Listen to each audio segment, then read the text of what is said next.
కామారెడ్డి జిల్లా నిజామాబాద్ నుంచి హైదరాబాద్కు వెళ్లే హైవే NH-44 క్యాసంపల్లి వద్ద ట్రాఫిక్ అంతరాయం ఏర్పడింది. గత 2 రోజులుగా కురుస్తున్న భారీ వర్షాలకు క్యాసంపల్లి హైవే కాలువ వద్ద కాలువ ఉధృతంగా మారడంతో రోడ్లన్నీ డ్యామేజ్ అయ్యాయి. దీంతో సుమారు 2 గంటలుగా ట్రాఫిక్ తీవ్ర అంతరాయం కలుగుతోంది. వాహనాలు 5 కిలోమీటర్ల మేర నిలిచిపోయాయి.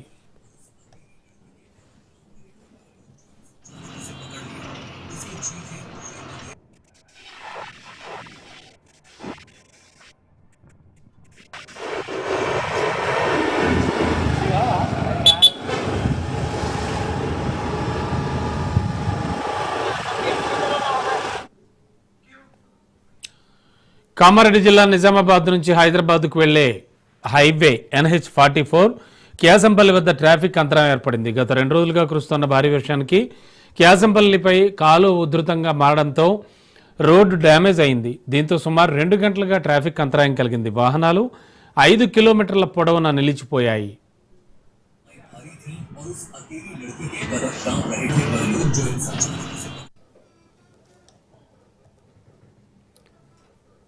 కామారెడ్డి జిల్లా నిజామాబాద్ నుంచి హైదరాబాద్కు వెళ్లే హైవే NH-44 క్యాసంపల్లి వద్ద ట్రాఫిక్ తీవ్ర అంతరాయం ఏర్పడింది. ఇక లేటెస్ట్ ఇన్ఫో అందించడానికి మా కరెస్పాండెంట్ రాజు సిద్ధంగా ఉన్నారు.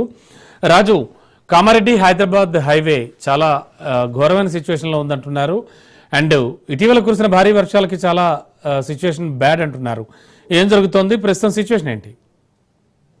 అయితే కామారెడ్డి జిల్లా నిజామాబాద్ నుండి హైదరాబాద్ వెళ్లే వైపు NH-44 పైన రోడ్డు అంతరాయం జరిగింది. అయితే NH-44 పూర్తిగా కుంగిపోవడం కట్ కావడంతో కొంత వెహికల్స్ అక్కడ నుంచి వెళ్లే పరిస్థితి లేదు. అయితే కొన్ని వెహికల్స్ ధైర్యం చేసి వెళ్తే అక్కడ దిగపడే అంటే మట్టిలో కూరుకుపోయే పరిస్థితి ఉంది. కాబట్టి అక్కడ పూర్తి స్థాయిలో ట్రాఫిక్ అయితే పూర్తిగా అంతరాయం ఏర్పడింది. ఇప్పటికే కిలోమీటర్ల మేర వెహికల్స్ అన్ని కూడా అక్కడ నిల్చోబడ్డాయి. అదేవిధంగా గత 2 రోజుల నుంచి కురుస్తున్న వర్షాలకు ఇప్పటికీ అధికార యంత్రాంగం అంతా కూడా చదును చేసే పరిస్థితిలో ఉన్నప్పటికీ వర్షం కారణంగా చేయలేని పరిస్థితి ఇప్పటిదాకా. అయితే ఇప్పుడే దిద్దుబాటు చర్యలు అనుకున్నారు అధికార యంత్రాంగం అంతా కూడా. ఇంకా కామారెడ్డి టౌన్ అయితే ఇప్పటికీ తేరుకోలేదు. వరద పోయింది కానీ బురద మిగిలింది పట్టణానికంతా కూడా.